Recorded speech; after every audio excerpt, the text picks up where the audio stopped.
Hello everyone and welcome to civil staff. So जैसे कि आप सब जानते हैं कि आपका जो जेईओए का एग्जामिनेशन है वो कभी भी हो सकता है।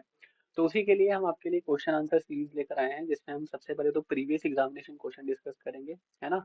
इसके साथ साथ फिर हम धीरे धीरे जो है टॉपिक वाइज और जो है डिफरेंट डिफरेंट क्वेश्चन डिस्कस किए जाएंगे आपके साथ, जो आपके एग्जामिनेशन के लिए इंपॉर्टेंट है, ताकि आपकी जो रिवीजन है वो अच्छे से चलते रहे। साथ ही साथ हमारा सिलेबस ऑलरेडी कंप्लीट हो गया है। तो जिसने भी जो है इस एग्जाम को टारगेट करना है, तो बेसिकली वो हमारा जो बैच है वो अवेल कर सकते हैं। अभी रिसेंटली नया बैच स्टार्ट हुआ है 25 अप्रैल को, ठीक है, जिसको हमने ऑनलाइन बैच नंबर 3 का नाम दिया है।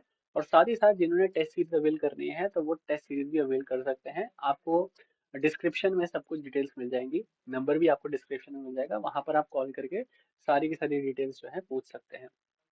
ठीक है, तो आइए फटाफट टाइम ना वेस्ट करते हुए हम लोग क्वेश्चन की तरफ मूव ऑन होते हैं। क्वेश्चंस वगैरह सारे के सारे डिस्कस करते हैं, ठीक है, चलिए।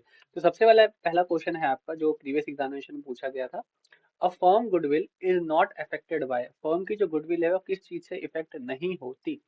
तो गुडविल का मतलब क्या होता है, बेसिकली एक फर्म की रेपुटेशन, है ना। एक फर्म की या फिर एक एंटिटी की रेपुटेशन को हम क्या बोलते हैं, गुडविल बोलते हैं, राइट।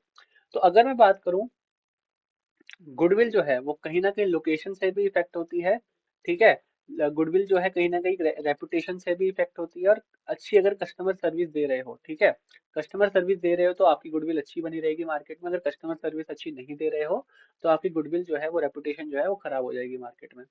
अगर अल्टीमेटली आपकी आपकी जो शॉप वगैरह है या फिर आपकी जो कंपनी है, ठीक है, उस कंपनी की लोकेशन अच्छी जगह पर है, पॉश इलाके में, तो ऑब्वियसली उस पर्टिकुलर आपकी कंपनी की वैल्यू जो है, फिर रेपुटेशन है वो ज्यादा बढ़ेगी, है ना। अल्टीमेटली जैसे फॉर एग्जांपल अगर मैं बात करूँ 17 सेक्टर में, है ना, 17 सेक्टर में अगर आपकी शॉप है, ठीक है, तो वहां पर लोग बोलेंगे हाँ चलो भाई 17 सेक्टर में इसकी शॉप है, बढ़िया है, फिर तो अच्छी शॉप होगी, या फिर ऐसे ही मतलब जो भी एजम्पशन लोग लगा सकते हैं। तो अगर मैं बात करूँ कि इन सबसे ही आपकी गुडविल इफेक्ट होती है, तो ऐसा कोई भी इनमें से चीज नहीं है जिसकी वजह से आपकी गुडविल इफेक्ट नहीं होती है। तो आपका आंसर आपका नन ऑफ द अबव हो जाएगा, ठीक है। तो a firm goodwill not affected by, ठीक है, तो ये तीनों की वजह से जो है वो गुडविल इफेक्ट होगी ही होगी। ऐसा कोई भी नहीं है इन तीनों में से जिसकी जिसकी वजह से आपकी गुडविल इफेक्ट नहीं होने वाली है, आपकी होगी ही होगी हर बार, ठीक है। तो नन ऑफ द अबव आपका आंसर आ जाएगा। अगला जो क्वेश्चन है, that is weighted average method of calculating goodwill is, ठीक है, profit are not equal, profit showing an increasing और डिक्रीजिंग ट्रेंड, या प्रॉफिट आर फ्लक्चुएटिंग। तो बेसिकली क्या होता है कि जो गुडविल है उसको कैलकुलेट करने के लिए हमारे पास अलग अलग मेथड्स हैं। जैसे सिंपल एवरेज मेथड हो गया, है ना, आपका वेटेड एवरेज मेथड हो गया, then capitalization of profit method हो गया। तो जो उसमें से जो वेटेड एवरेज मेथड है, वो मेथड जो है वो कब काम आता है या फिर कब सबसे ज्यादा यूजफुल होता है, ये क्वेश्चन आपसे पूछा गया है, ठीक है। तो weighted average method of calculating goodwill is used when profit are not equal, when profit are showing an increasing और डिक्रीजिंग ट्रेंड, और प्रॉफिट्स आर फ्लक्चुएटिंग। तो याद रखिएगा, जब भी प्रॉफिट्स आपके इंक्रीजिंग या डिक्रीजिंग ट्रेंड में है, तो आपका जो मोस्ट रीसेंट ईयर होगा उसको सबसे ज्यादा वेट मिलता है, क्योंकि मोस्ट रीसेंट ईयर ही आपका आपके बिजनेस की अच्छे तरीके से कंडीशन बताता है कि आपका जो बिजनेस है वो कैसा चल रहा है। तो याद रखिएगा, जो इंक्रीजिंग और डिक्रीजिंग ट्रेंड के टाइम जो है वो आपका वेटेड एवरेज मेथड जो है वो ज्यादा काम आता है, बिकॉज मोस्ट रिसेंट ईयर को ज्यादा वेट मिलता है। चलिए अगला क्वेश्चन है, a firm earns 1,10,000, the NRR is 10%, the asset value is 11 lakh and liability is 1 lakh, value of goodwill by capitalization of actual average profit will be, ठीक है। तो यहाँ पर देखो सिंपल सी कैलकुलेशन है, आपको निकालना है गुडविल की वैल्यू, ठीक है।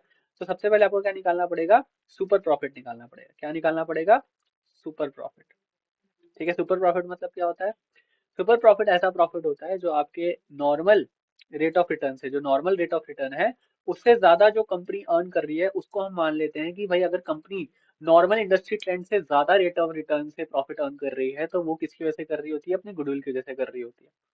आई बात समझ में। तो फर्म एक्चुअल में कितना अर्न कर रही है, 1.1 लाख, है ना, 1.1 लाख अर्न कर रही है, ठीक है। और साथ ही साथ अगर मैं बात करूं, अगर नेट एसेट्स बोलूं, नेट एसेट्स का कितने नेट एसेट्स हैं कंपनी के, 10 लाख, 10 लाख का नॉर्मल इंडस्ट्री में कितना रेट है, दैट इज 10 लाख इंटू 10%, तो कितना होगा ये, 1 लाख रुपीज, ठीक है। तो कंपनी जो है वो 1.1 लाख अर्न कर रही है, बट नॉर्मल इंडस्ट्री में 1 लाख रुपीज जो है वो अर्न हो रहा है। ठीक है। तो अल्टीमेटली आपका क्या हो गया कि कंपनी जो है 10,000 रुपीज ज्यादा अर्न कर रही है। ठीक है। तो जब भी 10,000 रुपीज एक्स्ट्रा अर्न कर रही है, और किस रेट से अर्न कर रही है, 10% के रेट से अर्न कर रही है, तो आपका आंसर क्या हो जाएगा, 1 लाख आंसर हो जाएगा। ठीक है। तो इसका फॉर्मूला होता है गुडविल का। ठीक है। गुडविल का क्या फॉर्मूला होता है इस मेथड से, capitalization of super profit method से? क्या फॉर्मूला होता है भाई? जो सुपर प्रॉफिट है, सुपर प्रॉफिट मतलब actual profit minus normal profit, है ना, divided by rate of return. ठीक है। तो इस हिसाब से आपकी गुडविल की जो वैल्यू है 1 लाख आ जाती है। ठीक है। ये क्वेश्चन आपका सॉल्व हो गया। अगर सुपर प्रॉफिट 4,000 है, तो अगला क्वेश्चन है आपका, if super profit is 4,000 rupees, NRR is 8%, the amount of goodwill is. बहुत ही सिंपल सा क्वेश्चन है। ठीक है।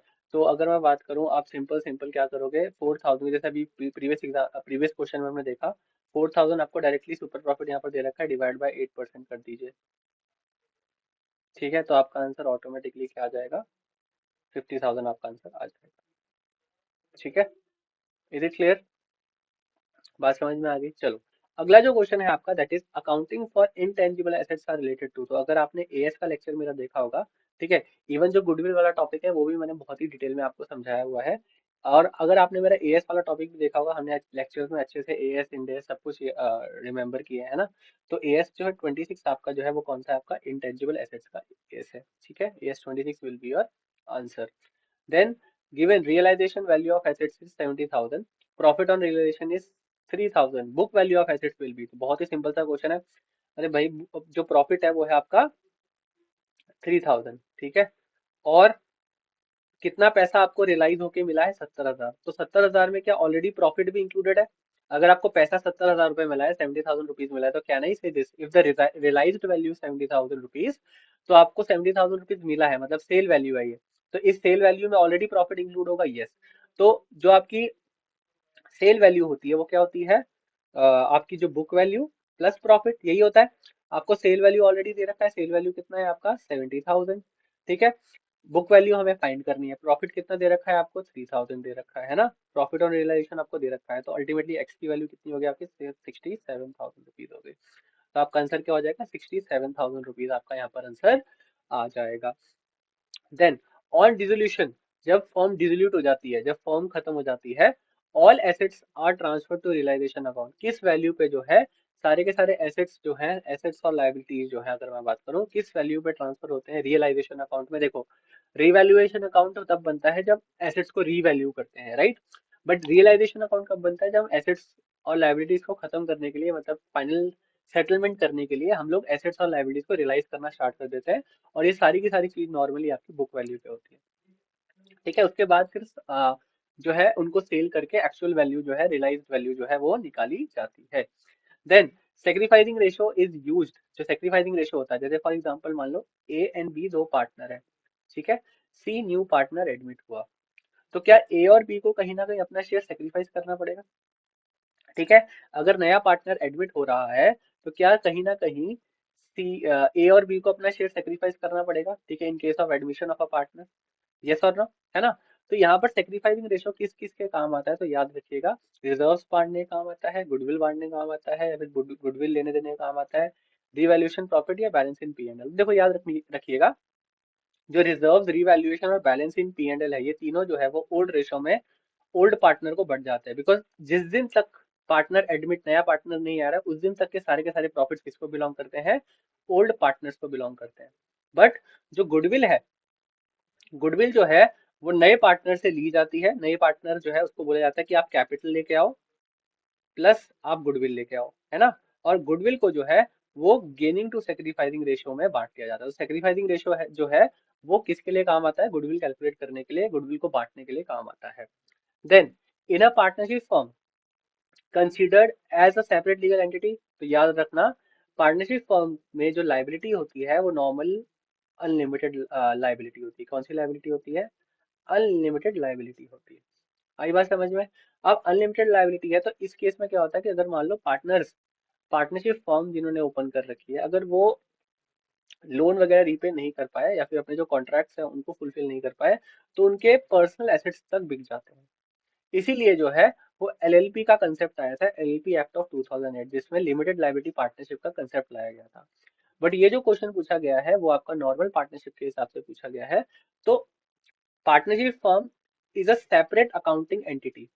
ठीक है, ये तो बात सही है, सेपरेट अकाउंटिंग एंटिटी बिल्कुल सही है, क्योंकि जो बिजनेस एंटिटी कंसेप्ट बोलता है वो बोलता है कि आपकी जो फर्म है वो अलग है और जो आप अकाउंटिंग कर रहे हो पर्सनल लेवल पे पार्टनर्स की वो अलग है। ठीक है, बट अगर मैं बात करूँ सेपरेट लीगल एंटिटी की, कल को केस अगर होगा पार्टनरशिप फर्म के ऊपर तो वो पार्टनरशिप फर्म के नाम पे नहीं, पार्टनर्स के ऊपर होता है केस। ठीक है, तो इसलिए पार्टनरशिप फर्म को जो है सेपरेट लीगल एंटिटी कंसीडर नहीं किया जाता। ठीक है, नहीं किया जाता। चलो, which is not a feature of partnership business, ease of formation, limited liability, limited life and mutual agency. तो इसमें से कौन सा जो है वो फीचर नहीं है पार्टनरशिप का? तो ऑटोमेटिकली क्या आंसर आ जाएगा? लिमिटेड लाइबिलिटी, बिकॉज अल्टीमेटली अभी अभी हमने देखा है जो लाइबिलिटी है वो क्या होती है? अनलिमिटेड लाइबिलिटी होती है। ठीक है, चलिए जी, अगला जो क्वेश्चन है, if it is required to maintain fixed capital then partner share of profit must be. ठीक है, देखो आपके पास कैपिटल अकाउंट को मेंटेन करने के दो मेथड है, एक तो फिक्स्ड मेथड और एक हो गया आपका फ्लक्चुएटिंग मेथड। तो फ्लक्चुएटिंग मेथड अगर आप यूज कर रहे हो तो उसमें सिर्फ और सिर्फ एक अकाउंट बनता है, बट अगर आप फिक्स मेथड फॉलो कर रहे हो तो आपका एक तो कैपिटल अकाउंट बनेगा और एक आपका करंट अकाउंट बनेगा। ठीक है, तो जो भी आपके प्रॉफिट्स वगैरह हैं, ठीक है, जो भी आपके शुरू में जो आपने कैपिटल इंट्रोड्यूस किया या फिर आपने जो ड्राइंग्स निकाली या फिर जो आप कभी कभार ट्रांजेक्शन कर रहे हो कैपिटल इंट्रोडक्शन करने का, वो कैपिटल अकाउंट में जाएगा। बाकी जो रेकरिंग ट्रांजेक्शन है, जो बार बार ट्रांजेक्शन हो रहे हैं, वो आपके कैपिटल अकाउंट में, करंट अकाउंट में ट्रांसफर होंगे। ठीक है, अब प्रॉफिट आपको पता है, प्रॉफिट हमेशा क्या होता है? क्रेडिट होता है। प्रॉफिट का क्रेडिट बैलेंस होता है, इनकम होता है प्रॉफिट। तो इनकम आपका प्रॉफिट होगा, तो यहाँ पर आंसर क्या हो जाएगा आपका? D, that is credited to partners current account. ठीक है, तो करंट अकाउंट जो है, ये करंट अकाउंट में ही आपके subsequent profits, interest on capital, interest on drawing, ये सबके सब जो ट्रांजेक्शन है, ठीक है, सैलरी, ये सबके सब ट्रांजेक्शन जो है या कमीशन जो भी है, तो ये सारे के सारे ट्रांजेक्शन जो है वो करंट अकाउंट में होते हैं अगर आप फिक्स्ड वाला मेथड फॉलो कर रहे हो। बट अगर आप फ्लक्चुएटिंग कर रहे हो तो सारे के सारे एक ही अकाउंट में हो जाएंगे। ठीक है, अगला जो क्वेश्चन है, A B and C share profits and losses company equally. ठीक है, तो ए बी और सी तीन पार्टनर है, ए बी सी, 1:1:1, है ना? बी चले जाता है, B retires from the firm and his share is purchased by A and C in the ratio of 2:3। ठीक है, तो A and C के पास जो शेयर है वो किस रेशो में गया? 2:3 के फॉर्म में गया। तो सीधी सी बात है कि जो बचे हुए पार्टनर है वो कौन है आपके? A और C, क्योंकि B रिटायर हो गया। तो जो B का शेयर था वो था आपका 1/3, उसमें से 2/3 किसके पास चला गया? हाँ जी, 2/3 A के पास चला गया, मतलब 2/6 A के पास चला गया, और 1/3 में से 3, सॉरी, 2/5, ठीक है, और 3/5 जो है किसके पास चला गया? सी के पास चला गया। ठीक है, ए के पास कितना गया? 2/15, और इसके पास कितना चला गया? 3/15। तो यही शेयर जो है अब आप ऐड कर दोगे। ठीक है, ए का पुराना शेयर 1/3 है, प्लस न्यू नया उसको कितना मिल गया? 2/15 मिल गया। ठीक है, और सी को कितना मिल जाएगा? 1/3 का 3/15, तो ये कितना हो जाएगा आपका? अगर एलसीएम करें हम कैलकुलेट तो 7/15, और इसको कैलकुलेट किया जाए तो 8/15। तो नया रेशो क्या हो जाएगा आपका? 7:8। क्या 7:8 है ऑप्शन में? यस, बिल्कुल है, तो आपका आंसर क्या हो जाएगा आपका? 7:8। ठीक है, चलो, नेक्स्ट क्वेश्चन है आपका, P Q R have been sharing profits in the ratio of 8:5:3। तो पी का रेशो, क्यू का रेशो, आर का रेशो है। ठीक है, पी रिटायर्स, पी जो है वो चला जाता है, पी रिटायर हो जाता है। Q takes 3/16 share from P and R takes 5/16 share from P। ठीक है, तो फ्रॉम है तो इसमें डायरेक्टली मल्टीप्लाई करने की जरूरत नहीं है, जब भी फ्रॉम का आपका क्वेश्चन आएगा तो इसमें प्लस या माइनस ही करना होता है। तो देखो अल्टीमेटली अगर आप 3/16 प्लस 3/16 प्लस 5/16 करोगे तो यही शेयर आ जाएगा, मतलब 8 को डिवाइड कर दिया कि भाई P कितना लेके जा रहा है और R कितना लेके जा रहा है। तो जो हमने ऊपर कैलकुलेशन की थी वो ऑलरेडी हमने, हमें यहाँ पे दे रखा है, बिकॉज यहाँ पर फ्रॉम फ्रॉम वाला क्वेश्चन आ गया डायरेक्टली, राइट? तो ये हमने लेक्चर्स में बहुत ही अच्छे तरीके से मैंने आपको समझाया हुआ है ना? तो अब जो आपका P है, ठीक है, वो चला गया। तो Q का जो नया शेयर है वो क्या हो जाएगा आपका 5/16 प्लस Q ने कितना लिया है 3/16, ठीक है। और आपका R है, R का कितना शेयर था आपका 3/16 प्लस 5/16, ठीक है। तो इसका आंसर क्या हो जाएगा आपका 8/16। इसका भी क्या हो जाएगा 8/16। तो आपका आंसर क्या हो जाएगा 8:8, दैट इज 1:1। तो 1:1 आपका यहाँ पे आंसर आ जाएगा, ठीक है। तब बढ़ते हैं हम अगले क्वेश्चन की तरफ। तो अगला क्वेश्चन जो है आपका, जो कि आज का लास्ट क्वेश्चन है, वो है आपका ABCR पार्टनर्स, ठीक है। क्या है ABCR पार्टनर्स, ठीक है। With profit sharing ratio of 4:3:2, ठीक है। 4:3:2 हो गया। बी जा रहा है, बी रिटायर हो रहा है, and goodwill was valued at 1,08,000। तो पूरे फर्म की गुडविल जो है वो कितनी दे रखी है 1,08,000। उसमें से देखो, जब भी कोई पार्टनर जाता है तो वो सेक्रीफाइस कर रहा है, तो उस पार्टनर की जो गुडविल है वो बाकी पार्टनर में, जो कंटिन्यूइंग पार्टनर है, उसमें बढ़ जाती है। तो पार्टनर जो जा रहा है उसका शेयर कितना हो गया 1,08,000 इंटू 3/9, है ना। तो ये कितना हो जाएगा आपका 36,000, राइट। 36,000 आपका यहाँ पे आंसर आ जाएगा। अब इस 36,000 को हमें कैसे बांटना है, gaining to sacrificing ratio, because ultimately अभी अभी हमने डिस्कस किया कि नॉर्मली गुडविल को गेनिंग टू सेक्रीफाइसिंग रेशियो में बांटा जाता है। बट हाँ, मैंने कुछ एक केसेस आपको आपके क्लासेस में करवाए हुए हैं जहाँ पर हम कभी कभार गेनिंग टू सेक्रीफाइसिंग में नहीं बांटते हैं, बट ठीक है, मेजोरिटी ऑफ द केसेस में आपने देखा ही है कि हम गेनिंग टू सेक्रीफाइसिंग में बांटते हैं। अच्छा, अब गेनिंग या सेक्रीफाइसिंग रेशियो का फॉर्मूला क्या होता है ना। ठीक है, गेनिंग या सेक्रीफाइसिंग रेशियो का मतलब आपका, जैसे फॉर एग्जांपल अगर मैं निकालना चाहूँ तो आपके पास new ratio minus old ratio, ठीक है।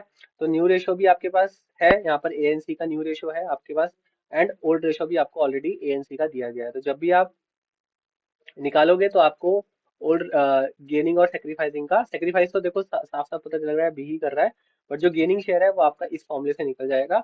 और आप फाइनली देखोगे तो ये आंसर जो है वो आपका 19,500 और 16,500 जो है गेनिंग टू सेक्रीफाइसिंग में आपकी एंट्री हो जाएगी, ठीक है। तो इसी 36,000 को हमने गेनिंग टू सेक्रीफाइसिंग में बांट दिया। आप टोटल करोगे तो 19,500 और 16,500 का क्या आ जाएगा, टोटल 36,000 आ जाएगा, ठीक है। चलिए, इसी तरीके से हम अपना आज का सेशन खत्म करते हैं। आई होप कि आपको बहुत सारी चीजें पता लगी होंगी और आपको ये लेक्चर भी अच्छा लगा होगा। तो thank you so much, and मिलते हैं अब आपसे नेक्स्ट सेशन में।